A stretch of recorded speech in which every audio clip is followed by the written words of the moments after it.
So hello Afnan, once again a very good morning to you. Welcome to our science class जिसमें आज हम लोग अपने chemistry का एक चैप्टर देखने चल रहे हैं जिसका नाम है एटम्स एंड मॉलिक्यूल। तो ये हमारा एनुअल एग्जाम का देखा जाए तो लास्ट चैप्टर रहेगा जो साइंस में आने वाला है। बाकी बायोलॉजी का और फिजिक्स का एक एक चैप्टर जो है इस बार कोर्स में वो हम लोगों ने देख लिया है। तो ये अपना लास्ट चैप्टर एनुअल का होने वाला है साइंस के नज़रिए से। तो बहुत ही ध्यान से अच्छे तरीके से, इस बार सिलेबस ज़्यादा नहीं है तो अच्छा रिजल्ट लाने की पॉसिबिलिटी बढ़ जाती है। ठीक है, तो अच्छे से पढ़ो, अच्छे से कंसंट्रेट होकर के समझो। एक दिन में बहुत ज़्यादा टॉपिक कवर करते नहीं हम लोग, थोड़ा ही थोड़ा टॉपिक कवर करते हैं, तो उसकी अच्छी समझ, अच्छी अंडरस्टैंडिंग अपने दिमाग में रखो। ठीक है, तो चलते हैं अपने चैप्टर की तरफ और देखते हैं आज हमें कौन कौन से टॉपिक कवर करना है।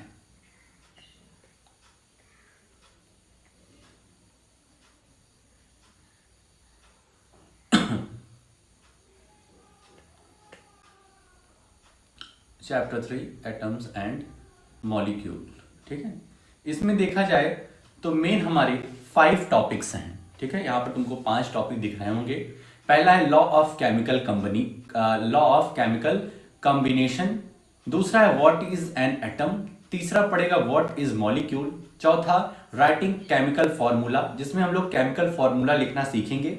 और उसके बाद है लास्ट टॉपिक हमारा मॉलिक्यूलर मास, और सबके कुछ ना कुछ सब टॉपिक हैं। ठीक है, तो हमारा फोकस रहेगा एक दिन में एक मेन टॉपिक कंप्लीट किया जाए। जैसे फर्स्ट वीडियो में हम लोग लॉ ऑफ केमिकल कॉम्बिनेशन देख लेंगे, इस तरीके से second video what is an atom, और थर्ड फोर्थ फिफ्थ में जो तीसरा चौथा और पांचवा टॉपिक है उसको देख लिया जाएगा। और कोई अगर छोटा टॉपिक रहेगा तो उसको कंबाइन कर लेंगे। तो इस तरीके से अपना फोकस रहने वाला है इस चैप्टर का। इस हफ्ते हम लोग क्या पढ़ने वाले हैं सब कुछ क्लियर है।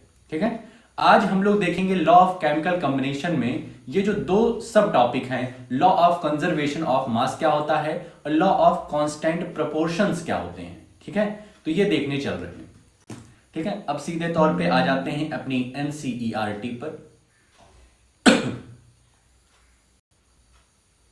ये रही अपनी एनसीईआरटी, एटम्स एंड मॉलिक्यूल्स। ठीक है, एटम्स एंड मॉलिक्यूल्स, अभी के लिए ये जान जाओ कि ये सिर्फ मैटर के कुछ पार्टिकल्स होते हैं। जो मैटर होता है हमारा, कोई भी वस्तु होता है, ठीक है, सॉलिड लिक्विड गैस, तो उसके जो पार्टिकल्स होते हैं उन्हीं को एटम्स और कुछ को मॉलिक्यूल्स बोला जाता है। ठीक है, अभी ऊपर ऊपर जान जाओ। अभी हम लोग अच्छे तरीके से पढ़ेंगे इस चैप्टर में कि आखिर एटम्स होता क्या है, दिखता कैसे है, कहां पे हमें मिलेगा। ठीक है, मॉलिक्यूल्स क्या होता है, ये चीजें अच्छी तरीके से चैप्टर में देखने चल रहे हैं। Ancient India, line by line चलते हैं भाई साहब। Ancient Indian and Greek philosophers have always wandered about the unknown and unseen form of matter.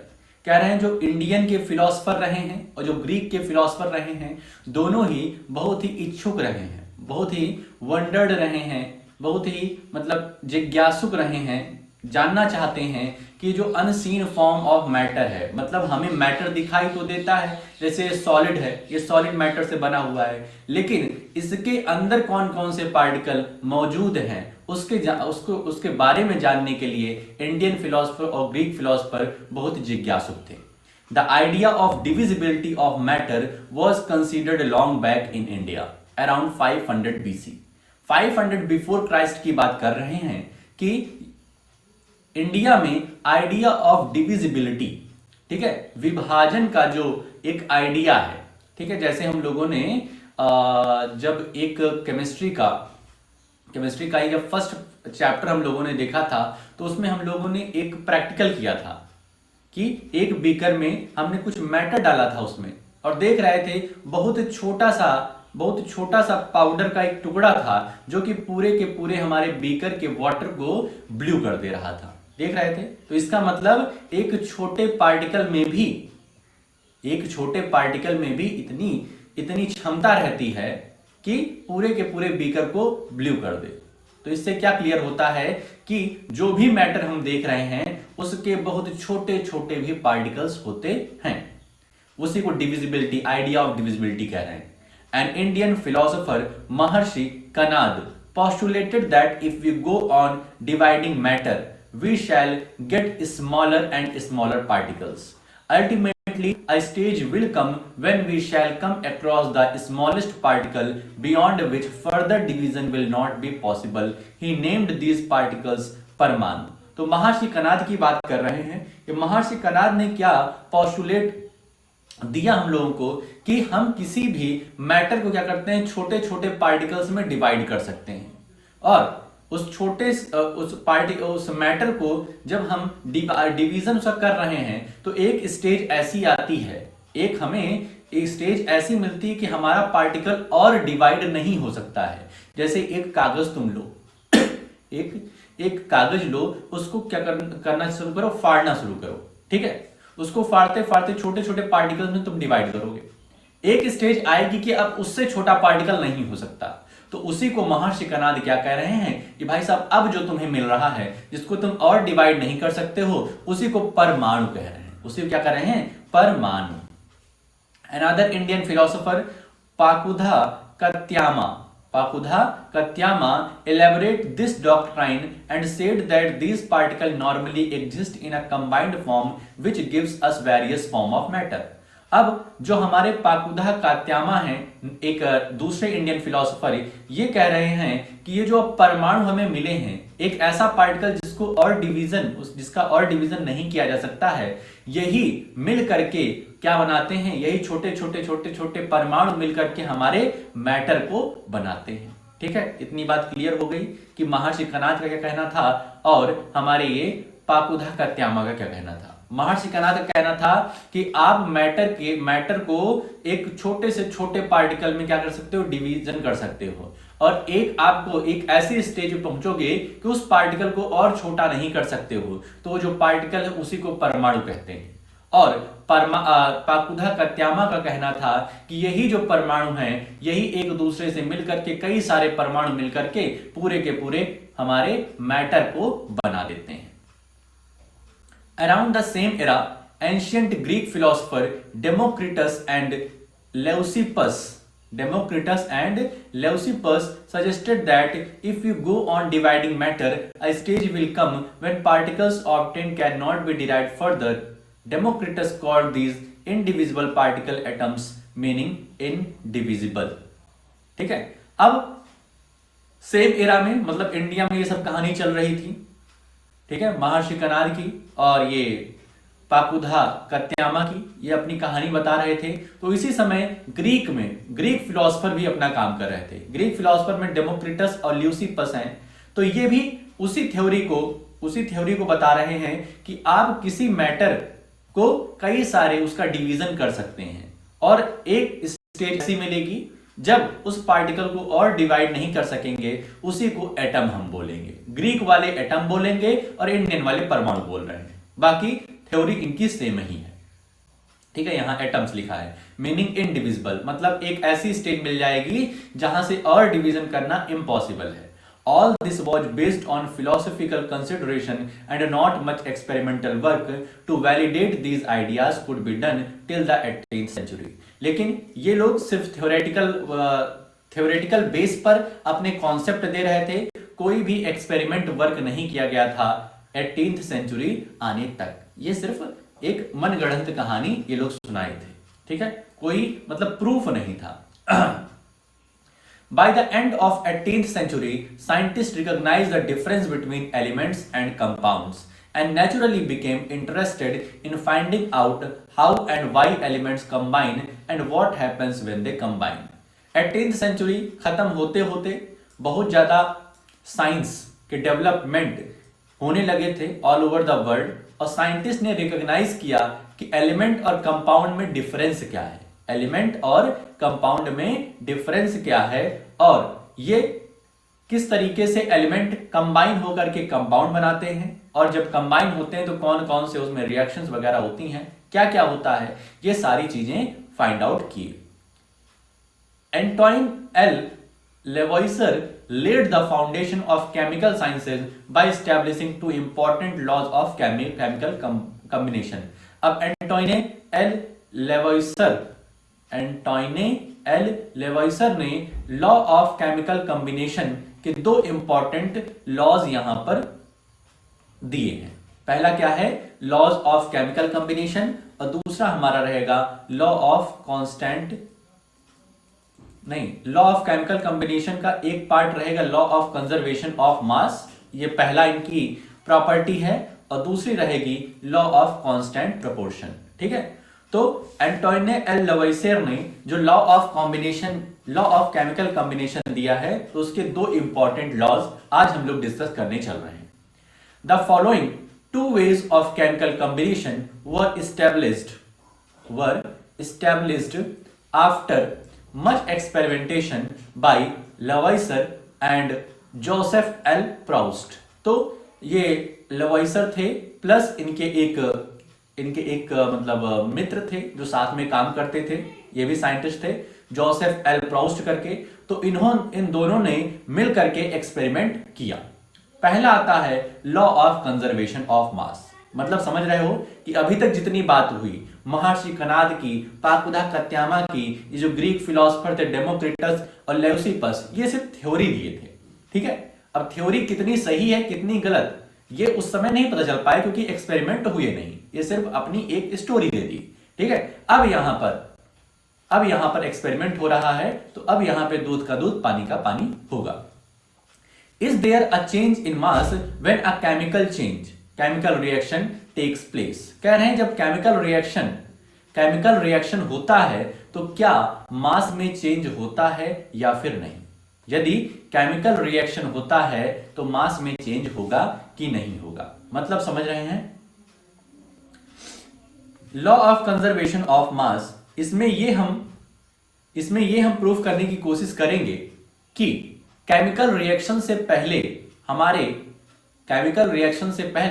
जो हमारे पास मैटर था, जो हमारे पास केमिकल था, उसका मास, और आफ्टर केमिकल रिएक्शन जो हमारे पास मैटर था उसका मास इक्वल होना चाहिए, क्योंकि मास can not be created nor be destroyed. अभी इसी को आगे बताएंगे law of conservation of mass, कि मास को ना क्रिएट किया जा सकता है और ना ही डिस्ट्रॉय किया जा सकता है। तो यहां पर एक्टिविटी हो रही है, देखते हैं। Take one of the following sets x and y of chemicals. कह रहे हैं एक्स और वाई में क्या कर लो, कोई एक सेट ले लो, चाहे फर्स्ट ले लो, चाहे सेकंड ले लो, चाहे थर्ड ले लो, तुम्हारी मर्जी। अगर फर्स्ट लेते हो तो कॉपर सल्फेट और सोडियम कार्बोनेट को लेना पड़ेगा। बहुत ध्यान से इस एक्सपेरिमेंट को समझो। कॉपर सल्फेट और सोडियम कार्बोनेट। अगर सेकंड लेते हो तो बेरियम क्लोराइड और सोडियम सल्फेट, और तीसरा लेते हो तो लेड नाइट्रेट और सोडियम क्लोराइड को लेना पड़ेगा। अभी के लिए हम फर्स्ट वाला ले लेते हैं कि एक्स में केमिकल हम कॉपर सल्फेट को चूज कर रहे हैं और वाई में हम लोग सोडियम कार्बोनेट को चूज कर रहे हैं। Prepare separately a 5% solution of any one pair of substances listed under X and Y, each in 10 ml in water। तो कह रहे हैं अब 5% सोल्यूशन तुमको तैयार करना है। 5% सोल्यूशन तैयार करना है किसका, any one pair of substance listed under X and Y, each in 10 ml in water। तो कॉपर सल्फेट और सोडियम कार्बोनेट हम ले रहे हैं, तो कॉपर सल्फेट का 5% सोल्यूशन तैयार कर लेंगे जिसमें 10 ml वाटर रहेगा। मतलब कहने का है कि 10 ml वाटर में 95% वाटर होना चाहिए और 5% हमारा ये कॉपर सल्फेट होना चाहिए। इसी तरीके से जो हम सोडियम कार्बोनेट का सोल्यूशन तैयार करेंगे उसमें 5% सोडियम कार्बोनेट और 95% हमारा वाटर होना चाहिए। Take a little amount of solution of y. अब जो सोडियम कार्बोनेट का हमने सोल्यूशन तैयार किया है उसको हम क्या करेंगे, in a conical flask and some solution of X in an ignition tube. मतलब एक्स मतलब कॉपर सल्फेट की बात कर रहे हैं, कॉपर सल्फेट, और Y means sodium carbonate, sodium carbonate. ठीक है, तो कॉपर सल्फेट का जो सॉल्यूशन तैयार किया है हमने, एक्स है ये, इसको हमको इस कोनिकल फ्लास्क में रखना है। इस कोनिकल फ्लास्क में रखना है, 95% वाटर है और 5% इसमें कॉपर सल्फेट है। ठीक है। और इसके बाद ये अपना इग्निशन ट्यूब है, ठीक है। ये क्या है? इग्निशन ट्यूब, टेस्ट ट्यूब की तरीके से दिख रहा है, इसी को इग्निशन ट्यूब बोल रहे हैं। और इसमें क्या किए हैं? सोडियम कार्बोनेट का सोल्यूशन रखे हैं, जिसमें 5% सोडियम कार्बोनेट है और 95% वाटर है, ठीक है। इतनी बात क्लियर हुई। Hang the ignition tube in the flask carefully, see that the solution do not gate mixed. इस इग्निशन ट्यूब को हमको अच्छे से हैंग करना है, अच्छे से हैंग करना है, जिससे कि सोल्यूशन पहले से मिक्स ना हो जाए। Put a cork on the flask, यहां पर एक कॉर्क हम फिट कर देंगे, ठीक है। ये कॉर्क हम यहां पर फिट कर दिए। यहां तक की बात समझ में आई। कोनिकल फ्लास्क में हमने एक्स केमिकल ले लिया है वाटर के साथ मिक्स करके, और अपने इसमें इग्निशन ट्यूब में सॉरी जो हमारा ये कोनिकल फ्लास्क है, इसमें वाई लिया है, सॉल्यूशन ऑफ वाई, और इग्निशन ट्यूब में सॉल्यूशन ऑफ एक्स लिया है। और क्या किए हैं? यहां पर हम कॉर्क से इसको अच्छे तरीके से ढक देते हैं। आगे, with the flask with its content carefully. अब जो भी हमारा ये सिस्टम तैयार हुआ है, इसको हम क्या करेंगे? अच्छे तरीके से इसका वेट कर लेंगे। Now tilt and swirl the flask so that the solution X and Y get mixed. अब हमको क्या करना है? फ्लास्क को थोड़ा सा आड़ा तिरछा करना है, जिससे जो हमारे इग्निशन ट्यूब में सॉल्यूशन है वो जाकर के अच्छे से उस कोनिकल फ्लास्क के सॉल्यूशन में मिल जाए। वे अगेन कह रहे हैं अब इसका वेट करो। एक वेट हमने पहले किया था जिसमें दोनों केमिकल्स अलग अलग थे, ठीक है, अलग अलग थे। अब इसमें हम क्या कर रहे हैं? मिक्स करके फिर वेट कर रहे हैं। What happens in the reaction flask. तो वेट हम जब करेंगे तो वेट क्या आएगा? सेम आएगा, वेट सेम आएगा। कह रहे हैं कि रिएक्शन फ्लास्क में क्या देखने को मिला? Do you think that a chemical reaction has taken place. तो बिल्कुल केमिकल रिएक्शन थोड़ा बहुत तो कुछ ना कुछ तो हुआ ही होगा। Why should we put a cork on the mouth of the flask. तो कह रहे हैं कि हमने फ्लास्क के माउथ पर उस कॉर्क को क्यों रखा था? बात ऐसी है कि जब भी केमिकल रिएक्शन होता है तो कुछ गैस रिलीज होती है, तो अगर कॉर्क ना होता तो गैस क्या होती? बाहर चली जाती। और जब गैस बाहर चली जाती तो वेट में फिर डिफरेंस आता, क्योंकि उसके कंटेंट्स जो थे वो कुछ हमारे एयर में चले जाते, ठीक है, तो दिक्कत बन जाती। इस वजह से कॉर्क को रखा कि कोई भी कंटेंट बाहर ना जाने पाए, जहां से हमको क्लियर हो सके law of conservation of mass. Does the mass of the flask and it's content change? तो बिल्कुल नहीं, एकदम सेम रहेगा। अब law of conservation of mass क्या कह रहा है? Law of conservation of mass states that mass can neither be created nor destroyed in a chemical reaction। किसी भी केमिकल रिएक्शन में हमारा जो भी मास है वो ना तो क्रिएट हो सकता है और ना ही डिस्ट्रॉय हो सकता है। ये बहुत इंपॉर्टेंट डेफिनेशन है, पूछी जाती है कि state law of conservation of mass. तो एकदम सिंपल है, law of conservation of mass states that mass can neither be created nor destroyed in a chemical reaction। अब आता है आज का अपना दूसरा सब टॉपिक और last topic, law of constant proportions. Law of constant proportions क्या है ये देखते हैं। लेवाइसर ये एक्सपेरिमेंट कर रहे हैं, वही स्टेट इसको भी कर रहे हैं। लेवाइसर along with other scientists noted that many compounds were composed of 2 or more elements and each such compound had the same element in the same proportions irrespective of where the compound came from or who prepared it।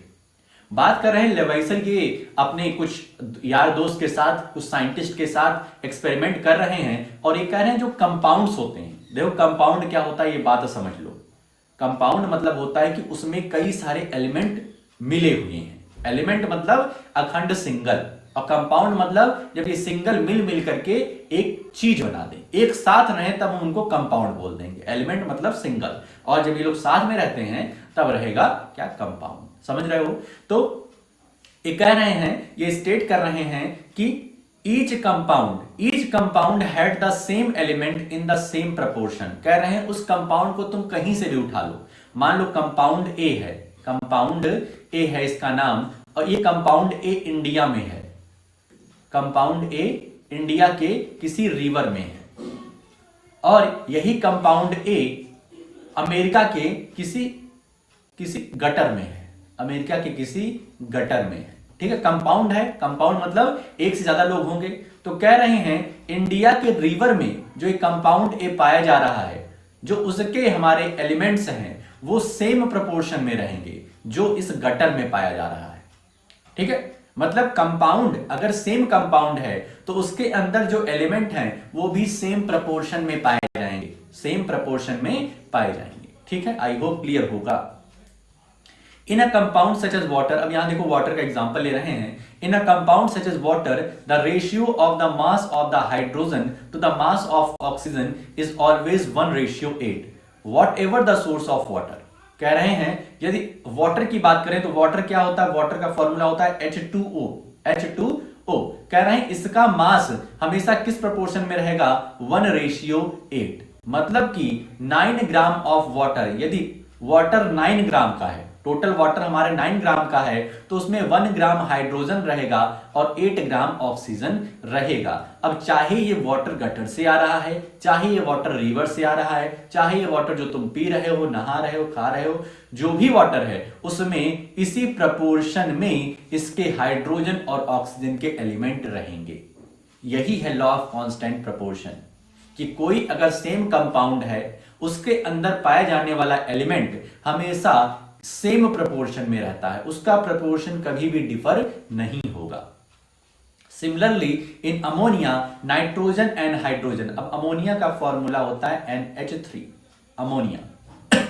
ठीक है, nitrogen and hydrogen are always present in the ratio 14:3 by mass whatever the method और the source from which it is obtained. अब ammonia कहीं से भी obtain होगा, वो उसका जो एलिमेंट का प्रोपोर्शन है कि 14 नाइट्रोजन रहेगा तो 3 क्या रहेगा, 3 हमारा हाइड्रोजन होगा। तो इसी तरीके से यही है law of constant proportion. This led to the law of constant proportion, which is also known as the law of definite proportion. This law was stated by Proust as in a chemical substance, the elements are always present in definite proportion by mass. कह रहे हैं किसी भी chemical substance में, किसी भी compound में element क्या होते हैं जो present रहते हैं वो definite proportion में रहते हैं, वो same proportion में रहते हैं, भले ही वो compound कहीं से भी प्राप्त किया गया हो। लेकिन ध्यान रखना सेम कंपाउंड, ये नहीं कि हाइड्रोजन और वाटर और अमोनिया का कंपेयर करने लग गया कि सर यहां तो अलग अलग है, ऐसी बात नहीं है, सेम कंपाउंड होना चाहिए। The next problem faced by scientist was to give appropriate explanation of these laws. अब नेक्स्ट प्रॉब्लम साइंटिस्ट के सामने आई कि जो भी ये इन्होंने लॉज दिया इसका अच्छे से एक्सप्लेनेशन करें, सभी को समझ में आए। British chemist John Dalton provided the basic theory about the nature of matter. अब यहां पर ब्रिटिशर्स की एंट्री हो रही है, ब्रिटिशर्स के केमिस्ट की जॉन डाल्टन, जो कि मैटर के नेचर को हम सबको बता रहे हैं। Dalton picked up the idea of divisibility of matter which was till then just a philosophy. अभी तक जो फिलॉसफी थी, अभी तक जो सिर्फ हवाई बातें थी, उसको डाल्टन क्या कह रहे हैं, अब उसको कंसिडरेशन में ले रहे हैं, उसको थोड़ा सा और अच्छी तरीके से एक्सप्लेन करने की कोशिश कर रहे हैं। He took the name atoms as given by the Greek and said that the smallest particle of matter are atom. ये ग्रीक का, ठीक है, इंडियंस तो परमाणु को कह रहे थे, ग्रीक क्या कह रहे थे, उस इनडिविजिबल पार्टिकल को एटम बोल रहे थे। तो जॉन डाल्टन जो हैं ये ग्रीक फिलोसोफर की जो थ्योरी है, फिलोसफी है, उसको ले रहे हैं और एटम की बात कर रहे हैं। His theory was based on the law of chemical combination. Dalton's atomic theory provided an explanation for the law of conservation of mass and the law of definite proportion या law of constant proportion. तो John Dalton अपना एक chemical combination का जो 2 law है वो यहां पर दे रहे हैं। यहां पे जॉन डाल्टन के बारे में लिखा है, इसको पढ़ लेना, इनकी जिंदगी कैसी रही, क्या क्या काम इन्होंने किया है। डाल्टन्स की एटॉमिक थ्योरी जो है उसको हम लोग पढ़ते हैं। According to Dalton's atomic theory all matter whether an element, a compound और a mixture is composed of small particle called atom. Dalton की एटॉमिक थ्योरी से कह रहे हैं कि कोई भी मैटर हो, इस दुनिया में पाया जाने वाला कोई भी मैटर हो, वो भले एलिमेंट हो, अखंड सिंगल, या फिर कंपाउंड, या फिर मिक्सचर ऑफ पार्टिकल्स, कुछ भी हो, वो कहीं ना कहीं मिल करके बना होगा एटम से। ठीक है, विदाउट एटम्स ये एग्जिस्ट करेंगे ही नहीं, क्योंकि एटम्स क्या है, एक ऐसा पार्टिकल जिसको हमने तोड़ तोड़ करके एक ऐसे स्टेज में पहुंचे हैं कि उसको और डिविजिबल नहीं कर सकता है, तो इसी से सब मिलकर के बने हुए हैं। The postulates of this theory में बी स्टेटेड एज फॉलोज। अब जो इनकी थ्योरी है उसके कुछ पोस्टुलेट्स हैं, उसके कुछ की फैक्टर हैं, देखते हैं। All matter is made of very टिनी particles called atoms which participate in chemical reaction. वही पुरानी बात है, कोई नई बात नहीं यहां पे। Atoms are indivisible particle. अब भाई एटम्स वही तो परमाणु है जो हमारे महर्षि कनाद ने कहा था, ठीक है, ठीक। तो atoms are indivisible particle which can not be created और destroyed in a chemical reaction. Atom जो है वो इंडिविजिबल पार्टिकल हैं जो कि क्रिएट या फिर डिस्ट्रॉय नहीं कर सकते केमिकल रिएक्शन में। तीसरा, atoms of a given element are identical in mass and chemical properties. कह रहे हैं किसी भी एलिमेंट के एटम, जैसे ये मान लेते हैं एक एलिमेंट है, तो इसके जितने भी पार्टिकल्स होंगे अंदर, जितने भी एटम्स होंगे, सब के सब एक आइडेंटिकल मास के होंगे, एक जैसे मास के होंगे। मतलब उनका मास क्या होगा, सेम रहेगा और सेम उनकी केमिकल प्रॉपर्टीज रहेगी, ये कहना है, ठीक है, कि एटम्स के जितने एलिमेंट के जितने भी छोटे छोटे पार्टिकल जिनको हम एटम्स कह रहे हैं, जिसको और डिविजिबल नहीं कह सकता है, तो वो उनका मास सेम रहेगा और उनकी केमिकल प्रॉपर्टीज सेम रहेगी। Atoms of different elements have different masses, ठीक है। डिफरेंट एलिमेंट यदि हमने ले लिया है, मान लेते हैं एक एलिमेंट ये है और एक एलिमेंट हमारा मोबाइल फोन है, तो इसके जो एटम्स होंगे उनका मास डिफर करेगा, उनकी केमिकल प्रॉपर्टीज डिफर करेगी, ठीक है। मतलब हम एक एलिमेंट से दूसरे एलिमेंट पे चले गए, तब भाई साहब जो उनके अंदर एटम्स होगा उसके तो मास भी डिफर करेगा और उसकी केमिकल प्रॉपर्टीज भी डिफर करेगी। बहुत ही सिंपल नॉलेज है, कुछ अलग बात नहीं है। Atoms combine in the ratio of small whole numbers to form compound. कह रहे हैं एटम्स जो हैं, क्या हैं, जो एटम्स हैं वो एक दूसरे से कंबाइन होकर के कंपाउंड बनाते हैं, ठीक है। The relative number and kinds of atoms, the relative number and kinds of atoms are constant in a given compound, ठीक है। वही लॉ ऑफ कांस्टेंट प्रोपोर्शन की बात यहां पर ये कर रहे हैं कि जो हमारे एटम्स होंगे अंदर, जो हमारे एलिमेंट के अंदर जो एटम्स होंगे, कंपाउंड के अंदर जो एटम्स होंगे वो क्या रहेंगे, कांस्टेंट रहेंगे, उनका प्रोपोर्शन हमेशा कांस्टेंट रहेगा। You will study in the next chapter that all atoms are made up of still smaller particles. कह रहे हैं आगे के चैप्टर में हम पढ़ेंगे कि जो हमारे पार्टिकल्स होते हैं वो, मतलब जो हमारे एटम्स होते हैं वो भी छोटे छोटे पार्टिकल्स से मिलकर के बने होते हैं। ये हायर क्लासेस में हम लोग देखेंगे। अब हमारे सामने कुछ आते हैं इंटरेस्ट क्वेश्चन, जो कि तुम्हारे हवाले रहेगा। कुल मिलाकर के 4 क्वेश्चन हैं, ठीक है। तो अब तुम्हारा काम क्या रहेगा बता देते हैं भाई, ठीक है। चैप्टर जितना हम पढ़ा दिए हैं इसकी प्रॉपर एक रीडिंग करके इसके एक्सप्लेनेशन की रिकॉर्डिंग करोगे, ठीक है। और ऐसी रिकॉर्डिंग करना कि हमारे तक पहुंच जाए, प्लस ये जो हमारे इंटरेस्ट क्वेश्चन है इसको अपनी कॉपी में अच्छे तरीके से करके शाम 7 बजे के पहले हमें भेज दो, ठीक है। तो आज के लिए अपनी इस वीडियो में इतना ही रखते हैं, मिलते हैं नेक्स्ट वीडियो में। ओके।